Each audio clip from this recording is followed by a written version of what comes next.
teams didn't really want to go into Intertoto Cup because it prolonged the season for them and it shortened the close season. So the bigger teams, had they been invited, weren't going to go to it anyway.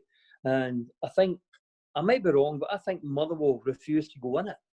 And the slot was kind of allocated to us further down the league. But Jim Oliver and John Lamb, they jumped at the chance to go and pit your wits in Europe. So it was great. It was a great time. My whole life I'd wanted to watch Partick Thistle in Europe. It was a dream of mine. And when it eventually happened, I remember being over the moon at the thought of seeing Thistle in Europe, which clearly I didn't think there was much chance of that happening for me. People just thinking it was a bit of a joke tournament, and the Scottish press not really taking it particularly seriously, which is probably how we managed to get in, because I think a few teams above us just didn't bother entering it, which is how we get into it. And certainly when you saw the way some of the English teams took it as well, I think some of the English teams were playing in public parks and things, and so the tournament itself didn't really get a good reputation. But over in Europe, it was taken quite seriously because people saw it as an extra way of getting into UEFA, or the UEFA Cup at that time.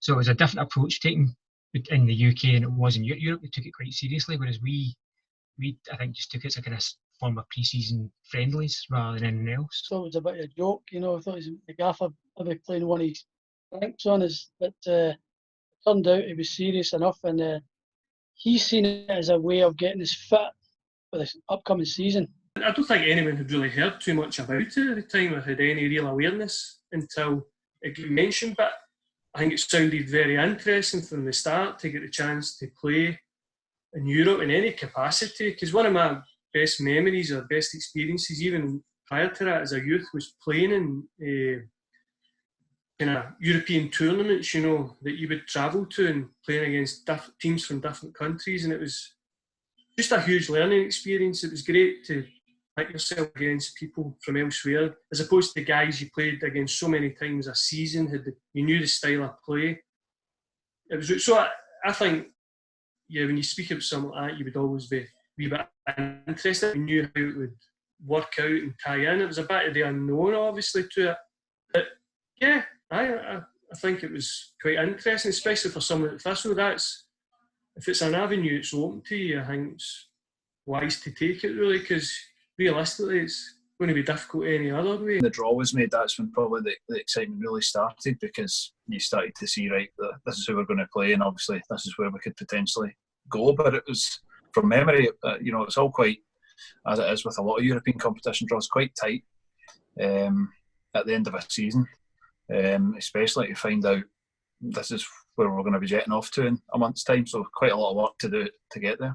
It didn't have an effect as such because the way it was all kind of done, it didn't really affect us in that way. But I think we always felt that playing the Intertoto Cup, were the players going to get burnt out early in the season?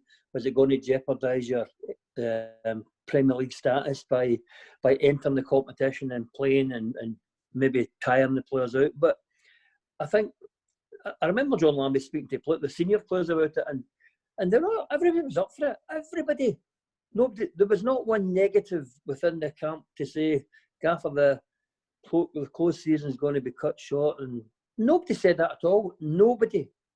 Everybody wanted to enter Intertoto Cup if the possibility was there, and lo and behold, it came along, and we all loved it. Everybody loved the excitement of it. I suppose there's a lot of unknown. I think everyone right away would have known about Metz and thought about that, a team in the French league. Thinking right away must be pretty good, decent, and right, someone you would like to play against, really, to see how you can do against them. The other teams obviously would have been far less known to us.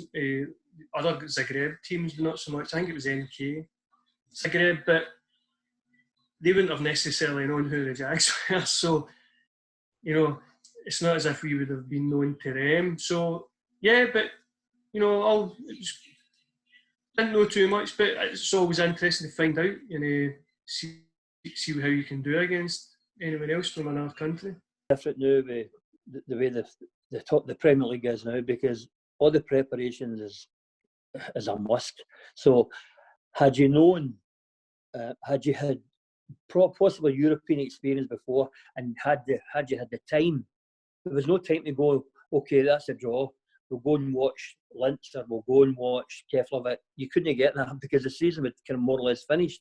So we're right into the Intertoto Cup. So you just took the game as it came along, and it's something we all enjoyed, but we never really knew much about them. Actually, because that's what I remember a lot about it. Because although it was going to be interesting to play in Europe, it was going to be a wee bit different to approach it, because it wasn't going to tie in, as you say, with how it would be traditionally.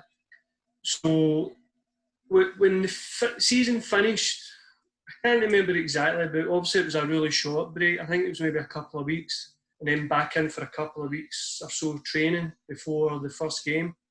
So yeah, that was totally different, how that was going to be, that aspect, because you're then probably from the manager and the coaches side of things at the time, for John Lambie and Jerry Collins, there was then going to be, I think, a gap again after the games before the season started. So it was kind of like a really prolonged pre-season. So you probably have your concerns for that a wee bit as well, because I think we had a slight gap at the other game before we kind of had another sort of mini pre-season. So yeah, that was all totally different.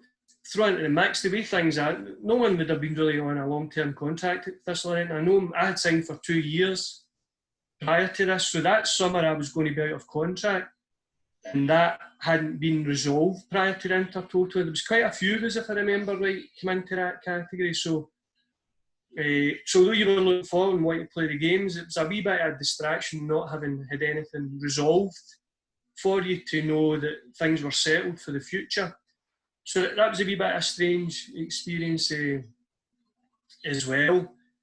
But yeah, we got back into it, bit of training again. I suppose by having that smaller break, it's easier to pick up from where you were. It's enough of a break to recover, feel fresh, and then the training to the other side isn't going to be as sort of the same duration as what a normal pre-season would be. So we did that. If I remember right as well, I'm trying to exactly where this fell, but my memory serves me right, we went to Gran Canaria that summer. Mr. Oliver took us away for a week. I don't think that was, in my mind, I don't think it was, certainly wasn't before that, and I don't think it was actually at the end. I actually think there was a game or two where we had a slightly longer break and we went away after one of the games. Had a week there, and when we come back, I think there might have been a 10-day or 2-week break between maybe some of the games, and then we were over training there. So I remember that as well. That's maybe another story, another question, training on the beach and things like that. But yeah, it was a different summer, let's say that much. Definitely a totally different summer from what you would normally experience. I mean, when the draw came out and the 2 away matches came up, the first thing was just trying to work out how to get to both of them. And before that, that was before budget airlines. So it was kind of trying to work out the cheapest way of getting across. And for Linz, it was Neil Kennedy I went with. And he knew a Thistle fan that worked in a travel company. So the phone call was made and he worked out the cheapest way of getting there. Which at that time was still probably quite expensive, compared to what you could do nowadays to get to places like that. Well, I was actually living in Berlin at the time, and I'd come back to Glasgow twice a year or so, and I had no idea that we were even in the Intertoto, because it was like a pre-social media and all that kind of stuff, and newspapers were hard to come in Germany and all that kind of stuff. So some guy mentioned in the pub in Berlin on the Saturday night before the Linz game that Thistle were playing in Austria. And so I phoned my mum in Bishopbriggs, and she said, "Oh yeah, my brother had mentioned it, but she couldn't remember where it was. All she could remember was it was a town beginning with L."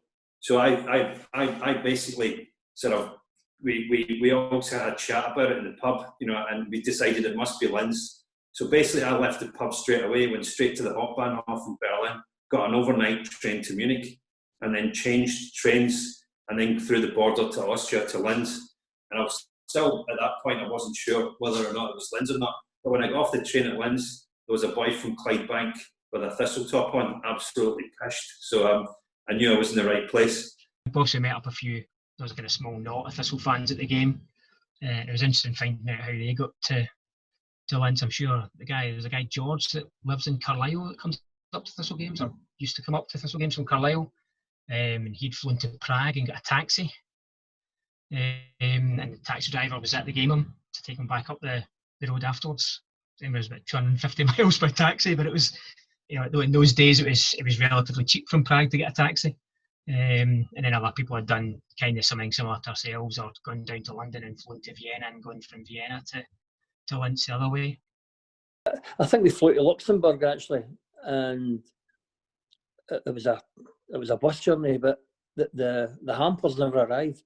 The hampers never came with the team, and as usual, John Lambie delegated.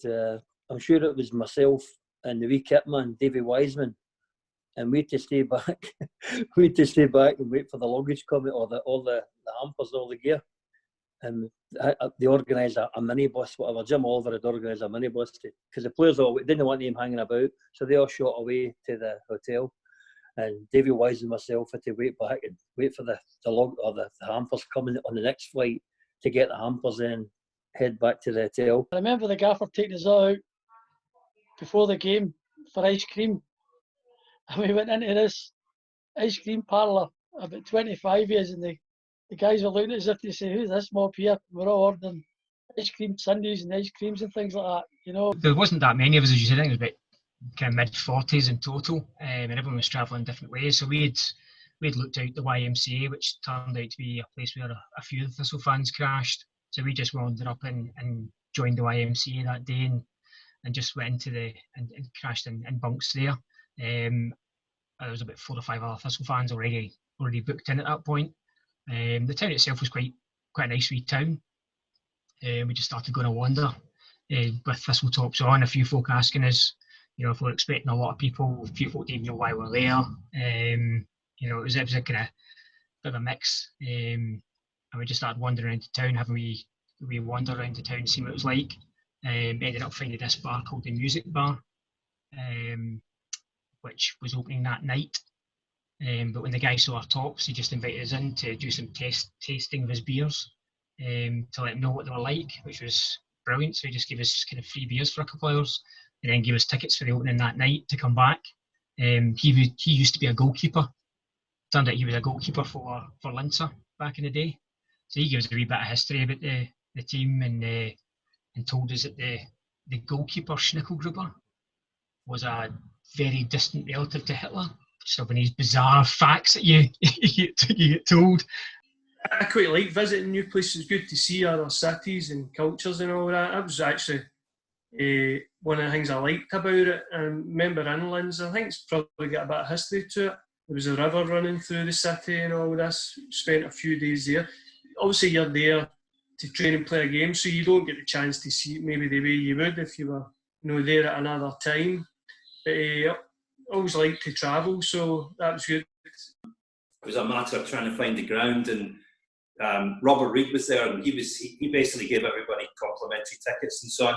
And we were in a sort of small end. It was a kind of strange stadium with a track around it and all that kind of stuff. And we got off to a really bad start, 2 goals down. It was a pretty turgid game, but we came back quite well.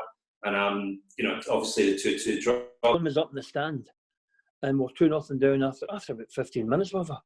And he came rushing down for the stand onto it. It was like a running track, and he came. I think somebody must have thought there's somebody invading the park, a fan on the park, but it was John running for the stand to the dugout.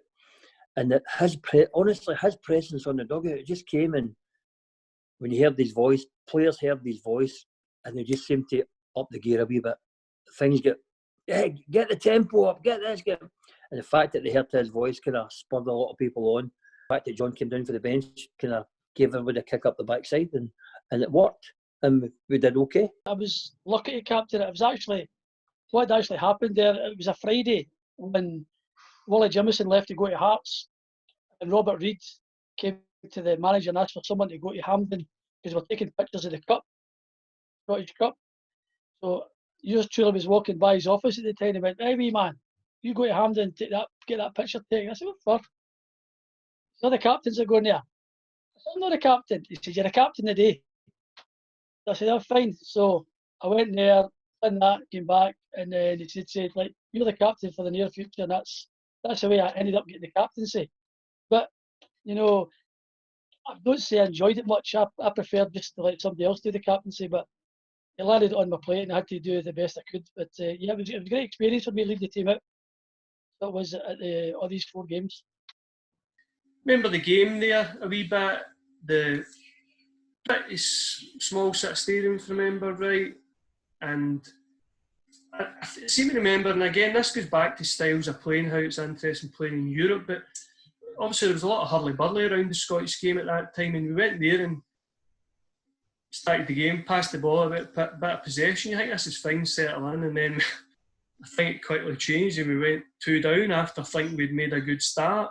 So that was a bit of a shock to try and recover one, because in the game you're thinking, as I say, we started okay, feeling our way into it, but sometimes that's how these teams play. They're quite happy to, you know, let you have the ball and maybe hit you in the break or in other ways.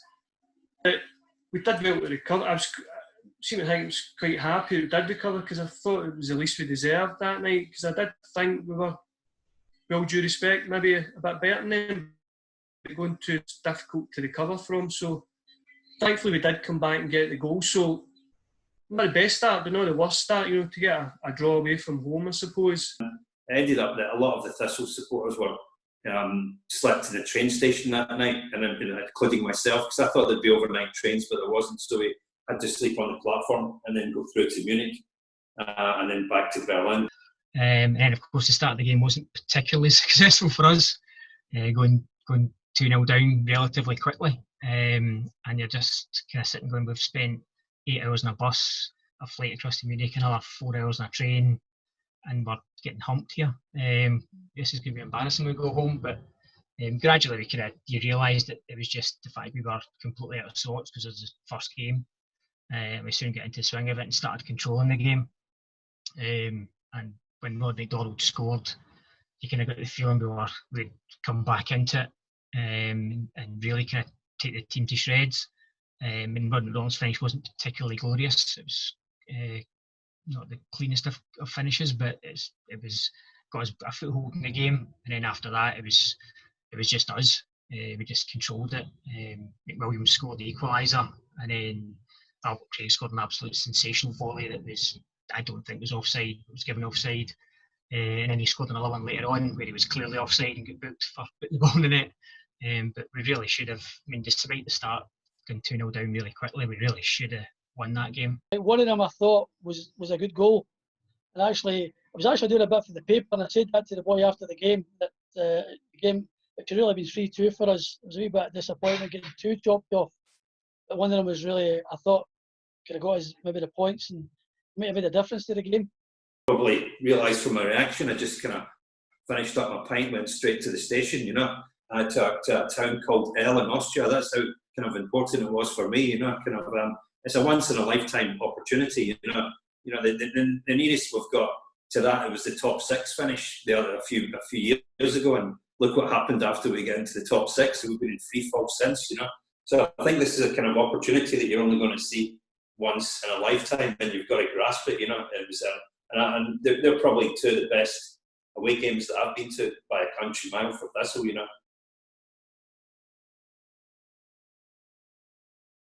Well, I remember I was at King Tut's the night before having a drink, because I used to drink in there quite a lot. And there's all these guys walk down the road in all these kind of like light blue tracksuits. I was like, I wonder who that is. And I went out the door and there was about like 25 of them. I was like, oh, that must be the team we're playing tomorrow, you know what I mean? But actually, they must be taking this seriously, you know what I mean? So we just went along there, and it was just like, it was a team we'd never heard of, a team we'd obviously never seen, and we played quite well, you know what I mean? And to beat a team that wasn't from Scotland, you know what I mean? It felt like, we're pure world beaters now, man. We can beat teams outside Scotland, you know what I mean? So it felt quite good. Fans turned out in the numbers. A lovely day at Firhill. Set us up really well for the next games. But yes, it was enjoyable, put it that way. They got us all fit as well, which was the best thing, because the gaffer being an all-wiry fox, he knew this would get us ready for the beginning of the season, this competition. This one really sticks in my mind because, again, I was quite young, but all I remember about that day is at one point looking back at the Jackie Husband stand, which I think they'd only planned to open half of, and eventually they opened it all. And it was just a sea of red and yellow because it was a beautiful day, middle of summer, and everyone likes wearing their colours and their top to a game, but when it's conditions like that, you just chuck the strip on. That's all you need, and it was just. I've never seen the place so red and yellow, or maybe up until that point anyway. So I don't remember too much about the game other than the fact we ended up winning it quite comfortably. But it was seeing the Jackie Husband stand full of families as well. Like a lot of families and young people were there that day, and it gave me a taste, even 25 years ago, that summer football has got something to offer. Do you know that it's funny because out of all the games we played, the games that I remember mostly was the Metz game, because the Keflavik game, it just seemed like a pre-season game, if you know what I mean, Craig. It just, when you play, I remember with Thistle we played Chesterfield in a pre-season game, and it just seemed like a pre-season game. It didn't feel like a European game, which it was, but the fact that I always thought we won 1-0 there, yeah. But it didn't mean as much, if you know what I mean, because we were thinking Keflavik's not as big as Metz, and I think everybody was looking forward to the Metz game more than anyone, because a lot of folk could identify who Metz was regarding Keflavik. Did the season to even watch them if we would have been able to do that? So there's a real unknown there, and that's what's something exciting about getting into a game, not knowing, no predictability about who you're playing and their style of playing, what to expect. You've got to be on your toes in other ways. So, but 3-1, really good result. Happy with that. And quite a good start, really. A draw away from home, good result at home. So it probably set us up quite well for the next game. Good competition that you don't get pre-season. Tonight, a group of Partick Thistle supporters gave us their thoughts on the tournament as they prepared to make the pilgrimage to Metz to back their side's European challenge. It's a win-off for us.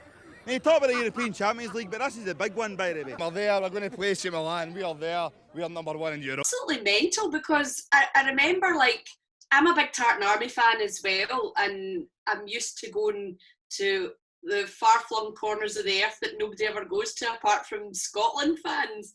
And this for me was the first time I had that opportunity to sample something more exotic than Forfar and Brechin as a Thistle fan. So the thought of going abroad and maybe getting a bit of sunshine with all my Thistle pals was just crazy. It was, the sense of excitement was just, when we saw the list and it was like Metz, you're like, France, they've got sunshine and wine, here we go. And we knew nothing about the Intertoto Cup. I'd never even heard of it before, and I was training to be a sports journalist. I hadn't a clue.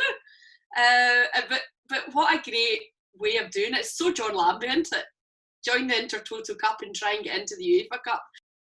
But, this new competition called Intertoto was not so very famous in France, and nobody understood what about this competition and what is its final target. So we said, oh, okay, let's play this new competition we want to see, and rather to looking for a challenger in order to play a friendly match, we say let's play this European competition. So the first challenger we received at Metz in '95, earlier in July, was Partick Thistle, and it was a very nice remember for me. When the draw was made, one of the first things you consider is, can I get to any of these games, and if so, how? And what, of course, we need to remember is 25 years ago, EasyJet, Ryanair, airlines flying to airports in the middle of nowhere really didn't exist. And now did mobile phones, incidentally. And the reason I mention that is it's going to be very relevant to a couple of things I might perhaps say later on. But as we looked at, let's say we, people in the city centre supporters club looked at these fixtures, it became almost a no-brainer to try and work out if we could get ourselves over to France. Now, at that time, I was the convener of the city centre club. Prior to that, I'd been convener at the Summerson branch. So I was very accustomed to taking buses to football matches. And of course, at the same time, I was running buses to Scotland games. So we knew roughly where in Europe we were heading, and we could get a bus over to Metz. So we took the decision we were going to run a bus. Running that kind of bus, that kind of length of time had its logistics, especially at any stop. So like herding cats, getting people back on the bus to get across there, and virtually nobody had booked any accommodation. No one had done any kind of thoughts about what they were staying or what they were doing when they got to Metz. It was just, let's get to Metz and just take it by ear. The day before, I didn't have a passport, so it was 95, didn't have a passport.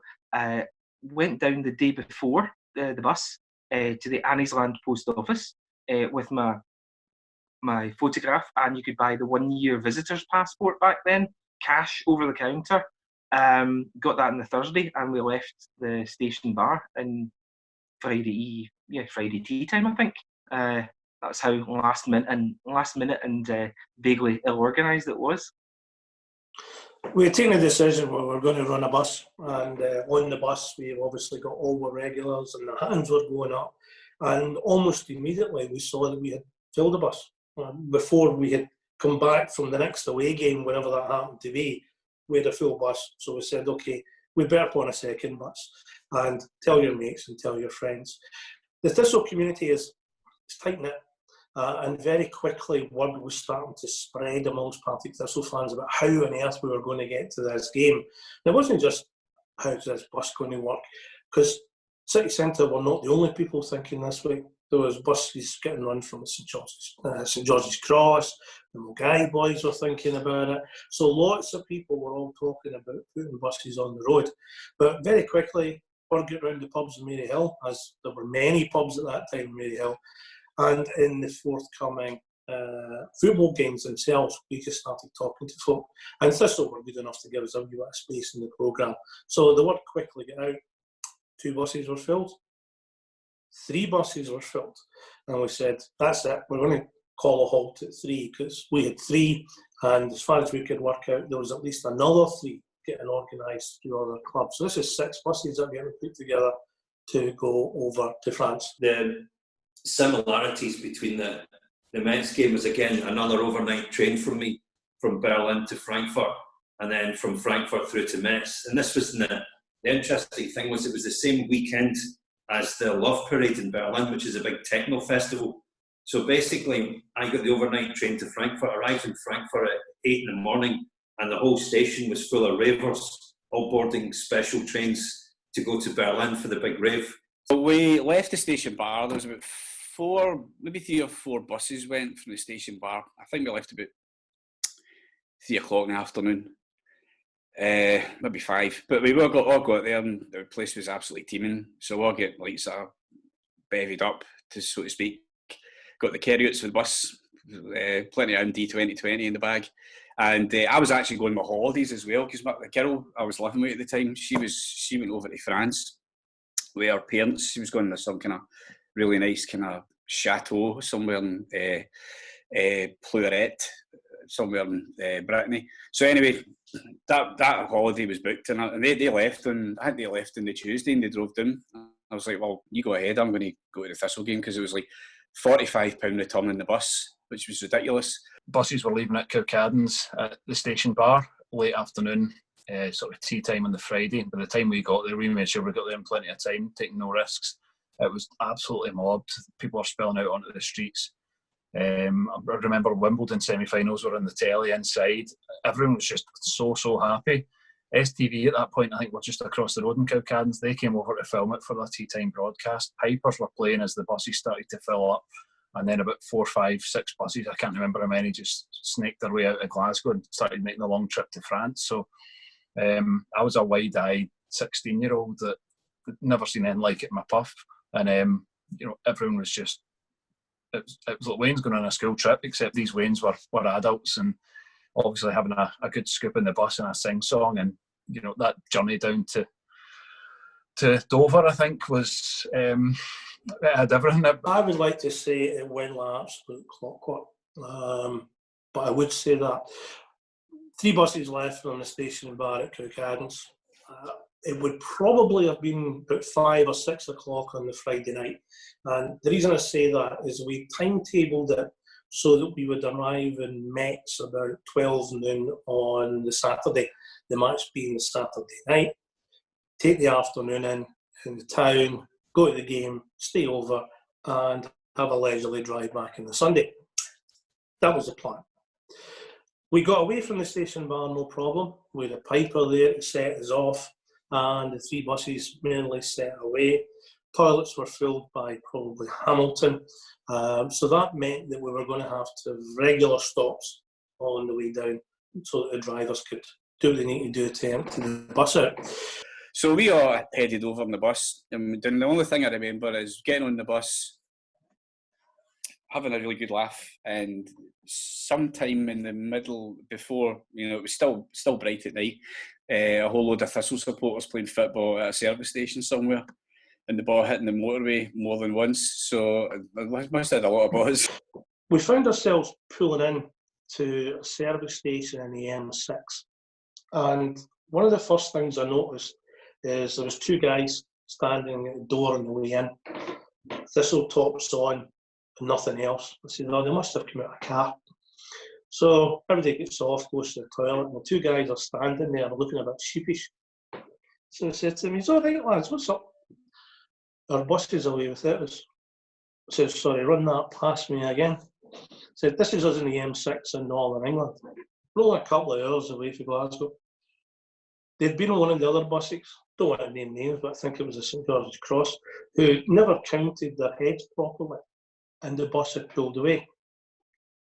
No mobile phones, no way of contacting other buses. Their bags are on the bus that's away, as is their passports, their luggage, everything. So we said, "Kneel up, lads, right, see you later." And we just left them there. And then the way back out, after I had been to the facilities, I says, right, go on onto the bus. Right, so we piled them onto one of the buses and said, you need to sit on the floor. Don't know what you're going to do with passports, but we'll get you as far as we can. Turns out, a couple of hours later, we'd actually driven past their bus, and we stopped at another service area, and their bus pulled in behind us. So we then just transferred them over. The guys in that bus were saying, where were you? They hadn't even noticed that they weren't even in the bus. I mean, the journey across to Metz was one of these ones where, you know, the information about Metz was relatively, about how to get there was kind of pretty much go down to Dover, get the ferry across to Calais, and you're pretty much in Metz an hour later, kind of thing. You know, that was the kind of the kind of selling point of it. And then it wasn't. It was miles from there. But the excitement on the way down, it was just, you know, everyone's confidence was up. It was, you know, everyone was getting, you know, really excited about it. There was clearly going to be a huge support going across, because you know, talking to other people who were running buses, you knew there was going to be a significant presence across there, so everyone was really up for it. Buses come off the ferry. We've got this 4.5, 5 hour journey in front of us. Everybody had settled down nicely. Tunes are playing an 8-track cassette or whatever it was 25 years ago, and we're merrily crossing Northern France. Northern France is the longest stretch of nothingness in Europe. It goes on forever. Except not everything went on forever. One of the buses didn't. After a couple of 100 kilometres, we noticed a sort of clunky noise coming from the underside of the bus. Short time later, we noticed that the driver had a distinct lack of power. A couple of kilometres later, it stopped. So here we are on match day, trying to get across Northern France to Metz, and we find one of the buses that just went kaput. Remember, there's no mobile phones. Thankfully, one of the buses was behind us. We flagged him down. We put half the passengers onto the bus amongst the other 50 that were already on it. So there's now 75 on that. With the instruction to the driver, catch up with the other bus, break the speed limit and catch the other one and send them back. So he then went up the road, got the other bus, he turned round, came back round and picked up the other 25 passengers. So we've now got 2 buses, seriously overloaded. Most of the luggage has been shipped out the bus that's broken down, which has been left with the driver at the side of the road. Clear instruction, get it fixed. Catches up. So off we went. Thankfully, we only had maybe an hour and a half before we got to Metz. Oh, this is the funniest thing about this whole Metz experience, right? What age would I have been at the time? So 1995, 1995. I'd have been 22. And I have very little memory of this entire trip, which is insane because I remember Scotland games when I was 13, 14, 15. And Metz is this kind of like bizarre Bermuda Triangle that nobody quite remembers what went on. You know, it was just one of these epic journeys. Bermuda Triangle with better wine and cheese. That's what I'll say about our trip to Metz. Because I've asked so many people, when you said you wanted to do this wee interview, I've asked all my friends that I would normally have gone to the games with. Because I ran a supporters bus with my friend Rona for 3 years, 2.5 years. We ran the Mulgai and Summerston branch. And do you know that nobody can remember what bus we went on? Even the people that I went on a bus with can't remember what bus we went on. So we assume it might have been a kind of city centre, Summerston Mulgai blended bus. Not entirely sure. And I'm pretty certain we were on the bus that didn't break down, but that picked up the bus that did break down. Because there was just a whole load of red and yellow people at the side of a French motorway. I remember that. And then suddenly our bus had like 100 people on it. So it was almost going to be the way. Nothing would ever be smooth when it comes to Thistle, would it? Where would the fun in that be? I remember before the game, the manager took us to a restaurant for our dinner. We were looking for somewhere to eat, and there was this steakhouse place, and we said, "Gaff, I've got here."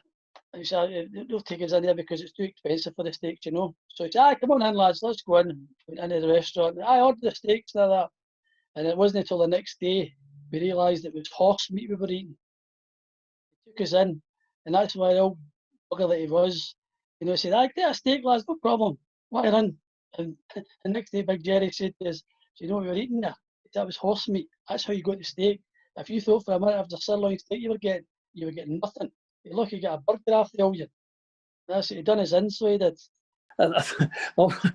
It's quite funny because you see Celtic, Rangers, Aberdeen and Kilmarnock at times going to Europe, and they just go to Europe, and it's all different now because all the dietitians you've got and things like that, sports science you've got with you. But I always remember John Lambert telling Jim Oliver, "We need to take our own water. The water's not very good in France," and they must have took, I don't know how many cases of bottled water.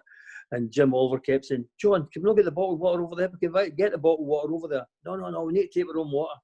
And he absolutely loaded the hampers with bottled water to go to France. It was quite ironic, but that was the way he'd seen it, because John had played European football with St Johnstone anyway, so he'd probably experienced it all in his past anyway. But the Metz thing was, when you watch football, when you watch European games on TV and you watch Celtic Rangers games and you see all the fans in Europe, whatever country they're in, whatever city they're in, and you see there's always hundreds and thousands of them everywhere. Well, we went to Metz and the Thistle fans, and I believe there was 1,500 there. And it was just everywhere we went.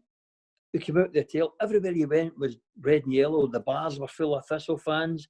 They just kind of took over the kind of city. And it was just, it was probably a special moment for them as well as us. But magnificent, honestly, something that I'll treasure for the rest of my life. There was a smile on everybody's face. You couldn't walk anywhere without seeing people that you knew from Maryhill, basically. You couldn't walk anywhere without meeting people who you already knew or you were about to know, and you were smiling and everybody was smiling and laughing. It was the best feeling you'll ever have. Honestly, it was just such a wonderful, wonderful feeling at that event. It was incredible. Never felt like in my life. Left-hand corner in the bottom left, that's where the supermarket was so handy, in that corner. That's right. Just in the supermarket, trolley, booze back out. Yeah, I remember that. We were in a restaurant just before you went round the corner when we were back for the Scotland match. Next to the supermarket, there was a joke shop, and the joke shop just happened to sell red and yellow smoke bombs. So I'm like, There's and every other bit of pyro you could find. Back up to the square. It's like, right, who's chipping in for the smoke bomb? So everybody's throwing money at me, chipping in. I went around and bought about 200 red and yellow smoke bombs. So everybody's stuffing them into their pockets. And then when the riot police stuffed us out the square, and we're marching down to the stadium through this park, big fountain, because it's 40 degrees. Last one in the fountains are. Last one in the fountains. So everybody just runs into the fountain, pockets full of these smoke bombs. That's the smoke bombs, totally. I tried to light one in the ground, and there's the fountain. The undercover police were stamping it. It was never going to light it. So that was that. I think it must have been about an hour from kick-off that people started to think, right, we better get moving here, and then it kind of just all fell into place. Somebody started piping in the middle of the road, and everyone just kind of got up out their seats and started following him and marched. We got marched by a piper to the ground. It was just brilliant, all singing Thistle songs behind them, and that was, I think that's probably the moment the locals started to wake up, and we're walking along this street where there was balconies to either side and people are waving, and I guess it felt a bit like the Tartan Army do whenever they're away for a Scotland game, but at this time it was just Thistle in red and yellow. So, you know, about 500 plus fans at that point, maybe potentially walking towards the stadium, and it was just a brilliant journey. Everyone was on top form, put it that way, after an afternoon of local hospitality. It's pretty much all I'd ever dreamed of it, do you know what I mean? It was like, I know that sounds probably potentially quite sad, but I mean, it's like, I've been going to see Thistle since like 1979 now, and I've not really ever done anything, do you know what I mean? But to get to Europe, to get to a European competition was brilliant. I mean, it must have been amazing for like St Johnstone fans going to Minsk, do you know what I mean? And like Wraith Rovers fans going to Munich. But for us going to Metz, that was brilliant, you know what I mean? Because we got the weather, and we were in with a chance because we didn't know what Metz were like. So we were kind of maybe being a wee bit big time and having a good laugh about it, but it didn't really matter what the score was going to be anyway, you know.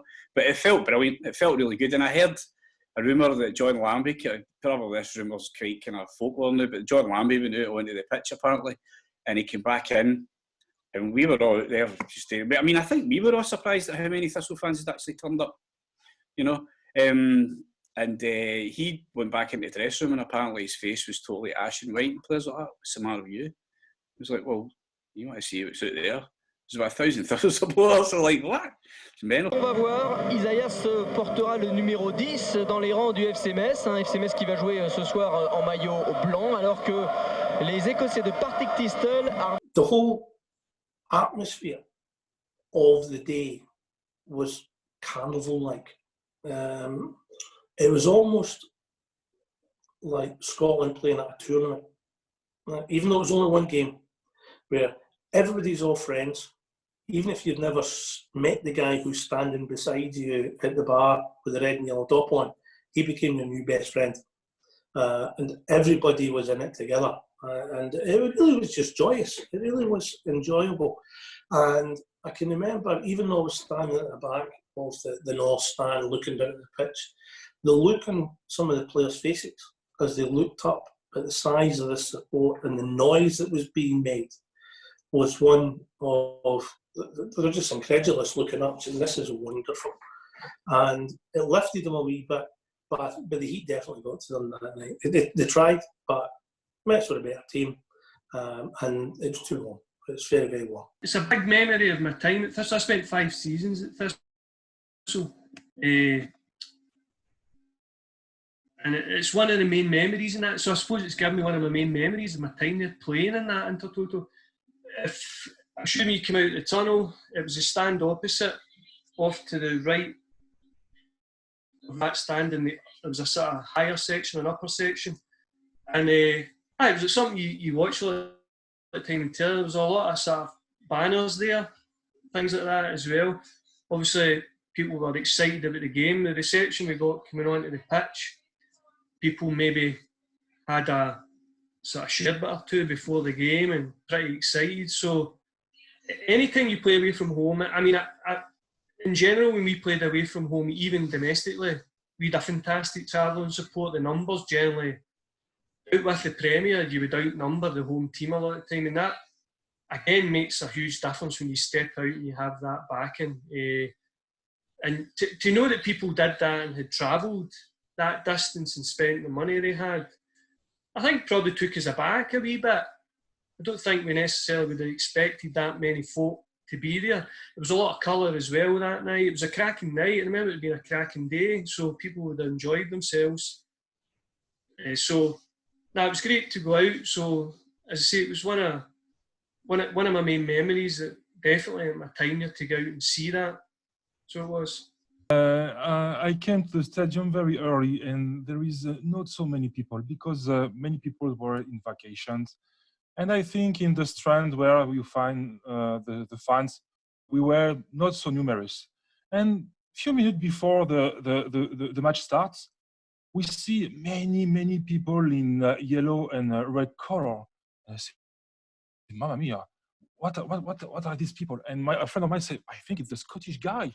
And they come to the Strands, and they are singing and with drums and scarf. It was incredible. They put the atmosphere during all the match because we were so few people for Metz, because for us it was not so important, but for you I think it was very important to see this match. The police were all guns and stuff, and they were quite well suited up when we went in.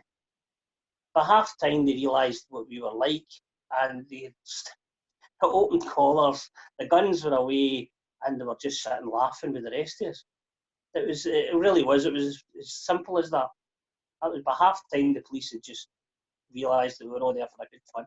Well, we didn't expect it, but we heard someone, because where we stayed in the hotel, we'd seen some of the fans, we heard the singing the night before. But we never thought in the wildest dreams when we walked out that there were so many of them, and they sang the whole game, never shut up and got behind the lads. And as I said earlier on, even after we lost the game, still stood there and applauded us off the park, which was fantastic of them. Got that sense of anticipation. You still believe that you're going to win it. There's that perpetual sense of hope that Thistle fans are born with, that we're going to get into UEFA Cup. Yay! The night before the game, and we partied so hard. I mean, so ridiculously hard, that the day of the game was physically a disaster for me, and pretty much the worst hangover I had since France 1998, would it be? Yeah, that was my subsequent hangover, was France 1998. But yeah, it's awful. And the funniest part about this was I was still at university, and I was doing a postgraduate in journalism at Strathclyde, and I'd somehow managed to persuade the Evening Times that I was a credible trainee and I knew what I was doing. So they'd let me in the past cover Partick Thistle games, pre-season tours to Northern Ireland. So that had been my baptism of fire with the journalism, doing that, and somehow I'd convinced them that I would do some pieces on them from Metz. So I actually had a ticket in the press box with all the sensible journalists. And if I recall, the game was at 8 o'clock at night because of the heat. It was really hot. It was like about 100 degrees during the day. And I mean, Scottish people were not very good in the sunshine, like sweaty messes. So they played it about 8 o'clock at night. And even then it was about 80 degrees. So our players were fine for 20 minutes, and then they just wilted like Scottish people do in the heat. But I remember vividly being in the press box and surrounded by men in suits that didn't really like girls being in the press box in the first place, and I was dying. I mean, like, literally, this was hell on earth. It was hot and sweaty, and my team were playing, and I was meant to be writing notes. And back in the days, we didn't have laptops. You had to phone it in. And there was a wee woman at the end of the phone called a copy taker, and she would take your match report. And at one point I thought, I'm actually going to cry here because I feel so terrible. And this lovely Frenchman, an older gentleman, he must have been about 70 or 80, he came up to me, I'll never forget, and it was just about a couple of minutes into the interval, and he went, excusez-moi, vous voudrez de l'eau? And he'd gone to the shop and he'd come back with, or the pie stand, Le Pie stand, and he came back with a big bottle of water, because I obviously looked like I was completely dying. But the first half was rotten. I don't remember. I think, did we maybe have a shot? I think Albert Craig maybe came close once or something, and then we hit the post in the second half, and that was it. So as a game, it wasn't a classic, but as an experience, it was pretty much the best football match of my life. Quality in the other two teams we'd played, undoubtedly, it was a step up in that respect. You know, how you kept possession, they were patient, but at the same time, a lot of these teams, when it came to the right moment, they would pace it up quickly in the final third. So you say it's a bit different for us playing when there's a bit of heat involved. It's a different style of game, really. Then you have to think a bit more about energy levels and fitness, how that'll play its part. I remember they had, you know, far more of the balls we would have expected. I think probably, certainly possession-wise, and it was maybe difficult. We were in that respect, but ultimately we kept ourselves in the game. And as I said to you before we started, I found the other night French TV highlights of it, and we did keep ourselves in the game pretty well, you know, up until pretty late on. It was still in the balance, really. Speaking about the Thistle support they had, that unfortunately the camera, no time the highlights panned up to remind me of many that looked like were there or what we're doing, but they certainly helped to create and generate the atmosphere. We got a chance, I thought. There's a chance till the end, and really, normally he would have scored, Dixie would have scored, but we missed it. It would have been a travesty of joy, honestly, if we'd equalised that night. The game was so one-sided. So, and if it was a boxing match, the referee would have stopped it. That's how bad it was. They were so far better than us, and yet, you're right, minutes to go, you could have stole a point, but we didn't. And but great experience. I think the special game, there was a game I remember playing at Farrell. I don't know if you remember, you will remember it. We played Forfar and we drew 0-0, and we had to get a point to get promotion at the Premier League. And there was 11,000 fans at the game, and it was touch and go, because I remember Jim Duffy tackling Craig Brewster, who played with Forfar at the time, and you could have heard a pin drop in the stadium. It looked like a Stonewall penalty kick, and the referee never gave the penalty. And the referee was a guy called Hugh Williamson from Renfrew. They never gave the penalty kick. He waved play on, and the Forfar players couldn't believe it. He never gave a penalty. Neither could we. We thought it was a Stonewall penalty. So the referee plays on. We draw nothing each, and then the fans are on the park. And there were grown men on the park, rushing. Just everybody was happy and rushing about, and grown men were crying, and they had their kids with them. My kids never seen Thistle in the Premier League. My kids, and what it meant to them that night was amazing. And then when you go to Metz, we get beat 1-0 with Metz, but the Thistle fans were just singing their heads off. And that kind of took me back to the Forfar game to think, well, their team's back in the Premier League, and then they're in Europe. And it kind of meant the same thing to me. People dance. The game was a better match, to be honest. Everyone walked back into town. Aye. Better, and all the locals were at their windows and classes out the windows waving and cheering and everything else.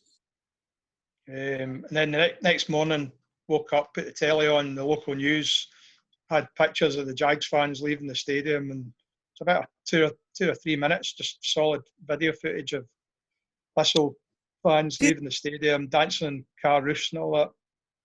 Just enjoying the whole atmosphere of being abroad, watching Partick Thistle. Because I remember talking to some of them, and I said to them, do you miss Thistle in the European football? And they said at the time, the only time we can get to Europe is when they fall of Scotland. There were Scotland fans as well as Thistle fans. So they go and watch Scotland, and that's their wee trips abroad. So for Thistle to go to France was a big bonus for all the Thistle fans. I had to, what happened because I said of the technology, we didn't have laptops then, I had to phone in the match report first.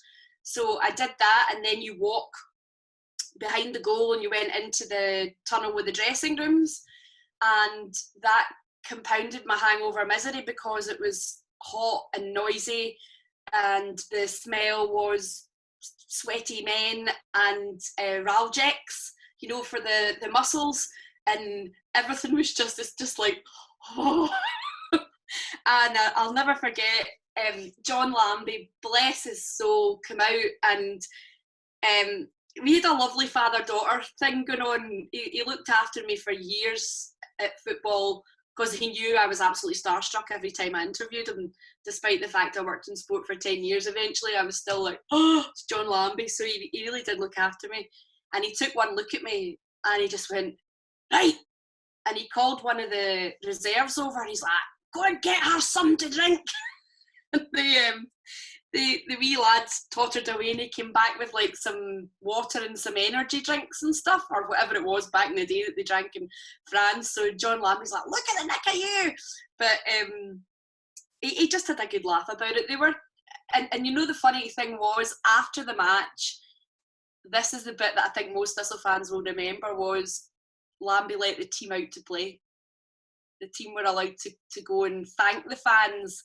Aye, that's when the party properly started. And I was 16, so I enjoyed a few more iron brews back in the town. But even the walk back to town, like going out the ground, people changing T-shirts with fans and swapping strips and scarves, the police shaking hands with us. And then we did the reverse of the march to the ground. We did the march from the ground back to the city, and it was just, everyone was absolutely high as a kite, and there were cars going along with Thistle fans on the roof of them, not just in a euphoric way. It was, and the boy driving it was delighted. They were just all joining in. It was just, we'd just got beat 1-0 away in Europe, and nobody could have really given much of a toss because they were all having a great time. And then obviously heading back into town, and I think the kind of folklore goes that fans get back to a pub and the Thistle team were already in it. They were back already to have a few drinks. I remember, so played the game. I remember the aftermath of the game. Some sort of wee town square nearby a hotel went down to, and there was hundreds of supporters there sitting out, lovely evening. And I remember we were at a bar and everybody was mixing that way with the. So that probably helped create a really good atmosphere around the trip as well, because you don't obviously get the chance to do that much, to mix with supporters and supporters with players until maybe an end of season do, or hospitality or something. So I think pretty much all of us went there and spent some time, and hopefully in some way that was a good experience. It's interesting for us as well because we would never get the chance to do that, and I think everybody seemed, although disappointed we didn't get the result at the time, I think overall they respected we'd given it a good shot, and sort of quite happy we gave a good account of ourselves in the club. And certainly, no doubt, I'm pretty sure they would have gave a cracking account of themselves off the pitch as well, because it would have been all very good natured, I'm certain of that. So, and would have helped the economy a wee bit for that day or two in Metz. The team came to the town centre where everyone was, and my abiding memory of that was Big Nicky Walker was the goalkeeper at the time, and somebody had gone into the pub and they'd got like 12 pints of foaming French beer, and it was almost in slow motion. Whoever it was had reached across and they were handing the pint glass to Nicky Walker, and he took the pint glass and he dropped it. The goalkeeper dropped his pint, and honestly, you should have. I mean, the cheer he got, and everyone saw it, and he's just standing there, smashed glass in the pint, the goalkeeper. And I just thought this just sums it up beautifully. It was a really lovely, lovely night. I would love to say, as Saturday night melted away with Partick Thistle players and fans sitting in corners of bars all over the city of Metz, that the Sunday would bring a nice leisurely cruise back across the channel and stroll back up the motorways. Not to be. Our three buses had got themselves together again.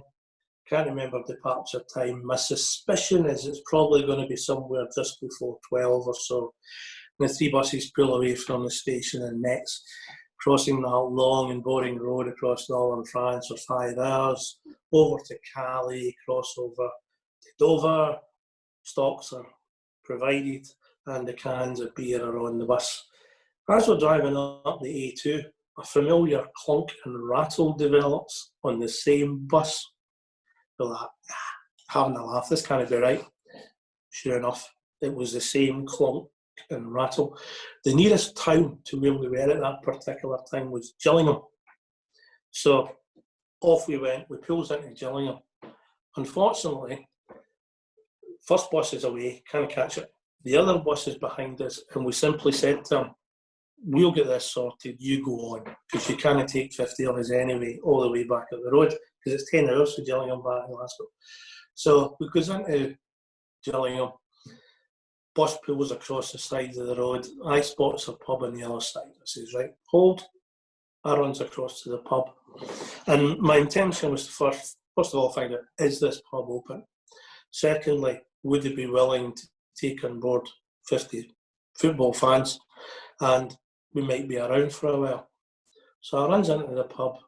And it's one of these, squeaky door. It goes, so the door opens and the four locals sort of lift their heads and look at one guy coming through the door. You all right, mate? The guy looks up from behind the bar as he's reading his Sunday paper. He says, aye.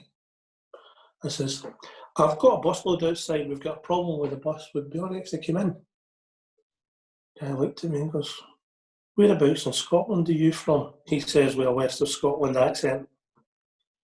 I said, from Glasgow. Where are you from? Enoch. Who is it you've got? I says, 50 Partick Thistle fans on the way back from France. We were playing last night. Really? Aye, they're very welcome to come in. Just hold on a wee minute, will you? Sure. He disappears.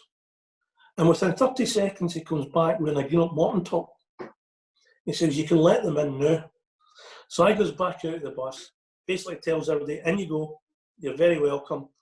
And the guy starts pulling away. It became clear that the bus was having real problems and the driver couldn't find any garages around to do a repair. So he had been phoning back to his gaffer, who in turn was phoning coach companies in England, and we sourced a replacement bus. The replacement bus was going to come down from Liverpool. We're in Gillingham in Kent. So I goes back over to the guy behind the bar who had now got 3 other bar staff in to cater for the 50 bodies. I said, look, we've got a bit of a problem. We have to get back up the road at some point. We've got a replacement bus coming, but it's going to be about 4 or 5 hours before it gets here, which is going to pass your shutting time. Shutting time? What shutting time? He says. You're welcome to stay here as long as you want. And I put the word out and said, guys, we're going to have to wait. It's going to be 1, 2 in the morning before this bus comes. By that point, the words were, no bother, it's all right, this is great. Right? We think the folks in the pub had more fun staying in that pub than the other folks who were lying sleeping on the bus, because they knew with the amount of alcohol they were going to drink in the next 8 hours, the time they got onto whatever bus, they wouldn't notice the journey on the way up. And they were right. The replacement bus did come. It arrived about 2 o'clock in the morning, and we all duly arrived back in Glasgow somewhat later than we should have. Folk had no intention of going to their work anyway, so it made no difference whatsoever. So it was an eventful trip for bus breakages, picking up stray passengers, great day out in Metz, a reasonable football match. Could have got a draw if we hadn't had a post, but they might have upped their game. Typical Partick Thistle.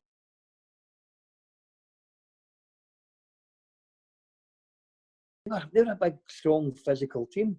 They were. But if you look at where they came from, they had vast experience of European football as well, Zagreb.